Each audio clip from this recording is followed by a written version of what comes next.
2500 বই, একটা হাতঘড়ি, 6টা জামা, 3টে প্যান্ট, এই তার সম্পত্তি। Fridge, TV, washing machine, AC কিছুই নেই। রোজগারের উৎস 4টে স্বরচিত বই থেকে প্রাপ্য রয়্যালিটি। পেনশন যা পায় গ্রামের পঞ্চায়েতে দান করে দেয়। তাকে তুমি বিজ্ঞানী, লেখক, দার্শনিক, রাষ্ট্রপতি, এমনকি মিসাইল ম্যান অফ ইন্ডিয়াও বলতে পারো। তবে তিনি নিজেকে একজন শিক্ষক বলে ভাবতেই বেশি ভালোবাসতেন। এবার বলো তো, বাঘমারির আনন্দবাগ, ড্যাসিং পুশিং করে ঝান্ডা ডান্ডা ধরে একটা চাকরি, তারপর মোটা মালদার শ্বশুর, পলিটিক্যাল দাদা দিদিরা তোমার ভাসুর, 4তলা বাড়ি, তারিয়ার নারী, মার দিয়া কেল্লা।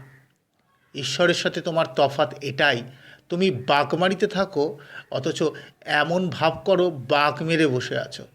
আর ঈশ্বর মনে করে স্বপ্ন তা নয় যা আমরা ঘুমিয়ে ঘুমিয়ে দেখি, স্বপ্ন তাই যা আমাদের ঘুমোতে দেয় না।